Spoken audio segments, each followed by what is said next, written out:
یہ پھر کسی کی نہیں سنتے. ان کا رویہ جو جارحانہ ہوتا ہے، یہی نواز شریف صاحب نے کیا، یہی عمران خان صاحب کا رویہ تھا، اور دونوں کو لانے والی جو تھی وہ فوج تھی. اور اس وقت بے نظیر صاحبہ نے عقل مندی دکھائی اور حوصلہ دکھایا، اور ان کو وہ جو جمہوریت کا معاہدہ کیا تھا اس کے اوپر اخیر نواز شریف صاحب کو وہ لیے، اور ان دونوں کے درمیان معاہدہ ہوا. اس کے بعد ان دونوں کے درمیان کم از کم پیپلز پارٹی اور مسلم لیگ نون کے درمیان اس قسم کی دشمنی جو ہے باقی نہیں رہی.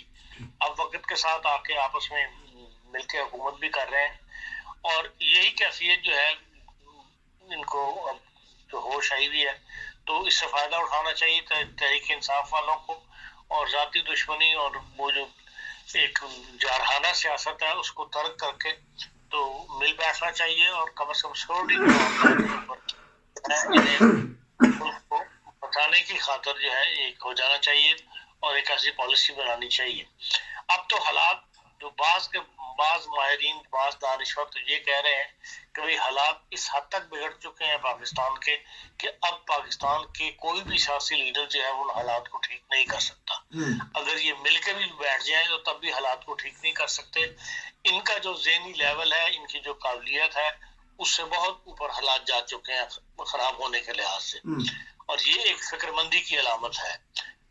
اور لوگ مثالیں دے رہے ہیں اس کی، جو منموہن سنگھ کی، کہ بھئی منموہن سنگھ صاحب نے جب اقتدار میں آئے تھے تو انہوں نے حزب اختلاف کو اس بات پہ راضی کر لیا تھا کہ سیاست کرنی ہے، ایک دوسرے کے خلاف شک سیاست کرو، لیکن جو معیشت ہے اس کے اوپر کوئی سیاست نہیں ہوگی.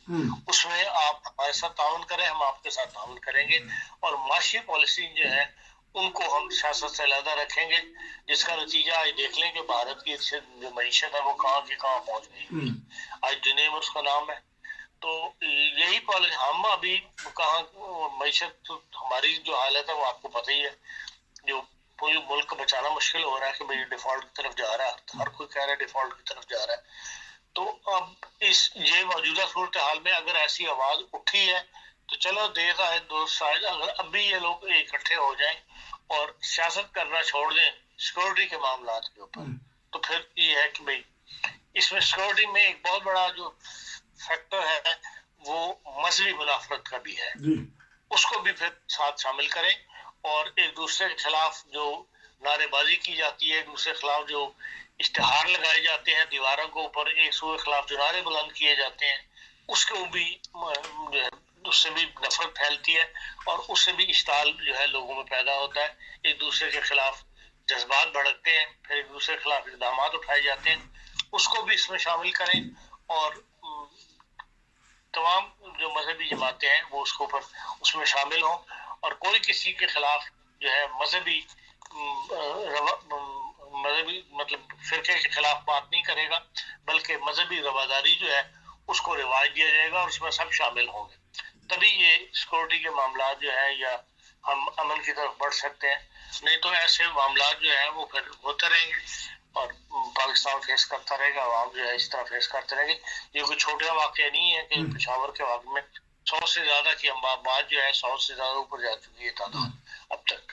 جی ہاں، تو یہ ایک اس میں معاملے میں بتائیے گا کہ یہ جو دہشت گرد مائنڈ ہے یہ مذہبی مقامات کیوں چنتا ہے؟ کیا اس کا مقصد ہوتا ہے دہشت گردی پھیلانے کا، یا اس کو کچھ ایسی ٹریننگ دی جاتی ہے، یا ہمارے کچھ بھی اس بارے میں بتائیے گا کہ زیادہ وہ کیوں جگہ چوز کرتے ہیں؟ وہ ایسی جگہ چنتے ہیں جہاں پہ کہ رش ہو، پبلک زیادہ ہو. اگر پبلک کے اندر جائے گا، جہاں مارکیٹوں میں جائے گا تو جلدی پکڑا جائے گا. یہ ایک ایسی جگہ ہوتی ہے مسجد کی، لوگ امن کے لیے جاتے ہیں، نماز مصروف ہوتے ہیں کسی، تو وہاں پر نمازی زیادہ، بڑی مسجد میں نمازی بھی زیادہ ہوتے ہیں، تو ان کو مقصد ان کا یہ ہوتا ہے کہ بھئی چند بندے جو ہیں اس میں ضرور ان کے نشانہ بنے، جس میں چند لوگ ہلاک ہوں، پھر شور پڑے. تو اس لحاظ سے وہ پھر مسجدوں کو چن لیتے ہیں کہ مسجدوں کے اندر ایک تو داخل میں اگر آسان ہوتا ہے، وہاں یہ خیال بھی نہیں کیا جاتا کہ بھئی اس قسم کی حرکت جو ہے کوئی کرے گا، تو اس لیے ان کو کامیابی مل جاتی ہے، پھر ان کو سہولت کار مل جاتے ہیں وہیں سے. تو اس ثانیہ کو آپ کس طرح دیکھتے ہیں آنے والے دنوں میں؟ کیونکہ ایک تو پشاور زیادہ ہی ٹارگٹ ہمارا پشاور کا علاقہ میں پہلے اسکول کے بچوں کے اوپر ہوا. تو آیا ہمارے سیکورٹی ادارے کچھ دکھائیں گے اپنی پاور افغانستان کے اوپر، کچھ کریں گے، پابندیاں لگائیں گے، یا وہاں جا کے خود ان کے ٹھکانوں کو نشانہ بنائیں گے؟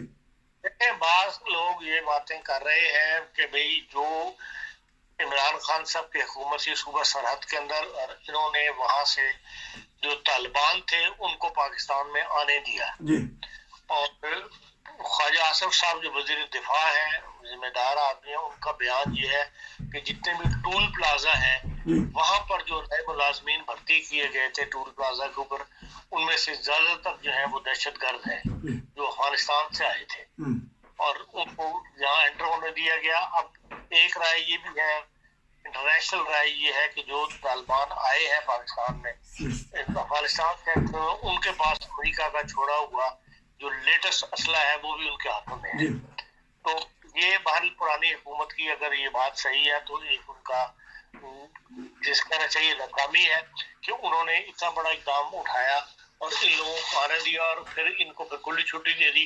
اور جس کا نتیجہ یہ ہے کہ جب تحریک طالبان سے معاہدہ نہیں ہو سکا، بات چیت کامیاب نہیں ہوئی، تو انہوں نے عملی اقدامات اٹھانے شروع کر دیے اور اس قسم کے واقعات جو ہے وہ ہونے شروع ہو گئے ہیں. چھوٹے موٹے تو مسلسل ہو رہے ہیں کافی عرصے سے. یہ ایک بڑا سانحہ ہے، اگر اس قسم کے اور سانحہ ہوتے رہے تو پھر تو بہت ہی حالات خراب ہو جائیں گے. بہرحال ہمارے سیکورٹی اداروں کو، فوج کو، سب کو مل کے اس کا حل ڈھونڈنا چاہیے اور پہلے سے زیادہ الرٹ ہونا چاہیے. تحریک طالبان کے ساتھ جو بھی ہے مذاکرات سے تو یہ لوگ ماننے والے نہیں ہیں. جی انہیں کی بات ماننی پڑتی تو آپ کی بات نہیں مانتے. یہ ہے کہ ان کو کرش کرنا پڑے گا، اور رات کے ساتھ گھر بھی پاس پیش جاتا ہے. اس لیے لازمی طور پر جتنے بھی انتہا پسند مدرسے ہیں ان کے اوپر بھی ایکشن لیا جائے اور ایک دفعہ ملک کے اندر صفائی کی جائے. صفائی کی جائے، لیکن معاہدے سے تو نہ صفائی ہوتی. جب دشمن تیز ہے، اسلحہ بھی اس کے پاس ہے، وہ گھات میں بیٹھا ہوا ہے، تو پھر ہمارے سیکورٹی اداروں کو، ہماری جو سیاسی حکومتیں ہیں ان کو بھی تو ویسا ہی جواب دینا چاہیے. جی ایکشن لیں، ملک کی سلامتی سب سے مقدم ہے، اس لیے ایکشن لینے میں کوئی دیر نہیں لگانی چاہیے، پلاننگ کے ساتھ چاہیے. تو کل ہمارے وہ چیف آف آرمی اسٹاف گئے ہیں، کیا محسوس کرتے ہیں اس طرح حوصلہ بڑھے گا یا ان کو سیکورٹی کے پیش نظر ایسی مقامات پہ نہیں جانا چاہیے؟ صرف لوگوں کو تھوڑا بہت وہ کرنے کے لیے کہ ہاں بھی ہم بھی الرٹ ہیں اور ہمیں اس بات کا افسوس ہے، ان باتوں سے رزلٹ ہی نکلا کرتا. رزلٹ نکلتا کرتا میدان میں عملی طور پہ قدم اٹھانے سے، ہسپتالوں میں جا کے وزٹ کرنے سے، پھول دینے سے کوئی رزلٹ نہیں نکلا کرتا. اول چیز تو یہ ہے کہ مین چیز جو پرابلم سامنے کھڑی ہے، نظر آ رہی ہے، اس کو حل کیا جائے. وہ اس کے لیے حکومت کی ذمہ داری ہے، اور فوج کی یا جو سیکورٹی کے جتنے بھی ادارے ہیں، چاہے وہ پولیس ہو، چاہے وہ رینجرز ہو، چاہے وہ جتنے بھی جن کے ذمہ یہ کام ہے، انہیں سر جوڑنا چاہیے اور انہیں ایک ایسی پالیسی، واضح پالیسی بنا کے اقدامات اٹھانے چاہیے تبھی بچ سکیں گے. انتخابات کو کہتے ہیں کہ لیٹ کر دینا چاہیے. جو گورنر تھے، گورنر ہیں صوبہ سرحد کے، انہوں نے تو کہہ دیا کہ ایسے حالات میں نہیں کرنا چاہیے، سیکورٹی کا مسئلہ ہے. کیا دیکھ رہے ہیں کہ انتخابات ہوں گے، یہ ضمنی انتخابات اور جو صوبائی اسمبلیوں کے ہیں؟ دیکھیں یہ ایک آواز ہے کہ انتخابات نہیں ہونے چاہیے، لیکن اس کا متبادل کیا ہے یہ بھی تو کوئی بتائے نا. جو لوگ یہ کہہ رہے ہیں کہ انتخابات نہیں ہونے چاہیے، پھر اس کا متبادل بتائیں کہ کیا کیا جائے. آئین میں تو کوئی ایسی گنجائش نہیں ہے کہ آپ کے پاس یا تو آپ 2/3 میجورٹی کے ساتھ آئین میں تبدیلی کر لیں، یا قومی اسمبلی کے اندر تو اس وقت ساری پارٹیاں بھی موجود نہیں ہیں. تو جو عدم استحکام ملک میں ہوا ہوا ہے سیاسی طور پہ، اس کی وجہ سے اس کا کوئی نیا راستہ نکالنا یا اس کا کوئی حل نکالنا مشکل ہوا ہوا ہے. تو جب تک سب اکٹھے ہو کر کوئی فیصلہ نہیں کریں گے 2/3 میجورٹی کے ساتھ، پھر آپ کو آئین پر ہی عمل کرنا پڑے گا. اور آئین میں تو کوئی ایسی گنجائش نظر نہیں آتی کہ ان کو التوا کیا جائے، سوائے اس سے کہ آپ سپریم کورٹ میں چلے جائیں اور سپریم کورٹ سے آپ کوئی ایسا فیصلہ لے لیں کہ ہاں جی 3 مہینے نہیں یا 6 مہینے یا سال کے بعد انتخابات کروائے جائیں. دنیا میں جہاں بھی بڑے بڑے حادثات ہوتے ہیں، بڑے بڑے واقعات ہو جاتے ہیں، لیکن انتخابات پہ کوئی اثر نہیں پڑتا. انتخابات موسیقی کے اندر بھی انتخابات ہو گئے تھے، جو بھی وہاں پہ حالات تھے، جس کا در خون بہا تھا وہاں پہ، اس کے بعد وہاں بھی انتخابات لوگوں نے انہی حالات میں کروا لیے تھے، اور بھی ملکوں میں ہوئے تھے انتخابات.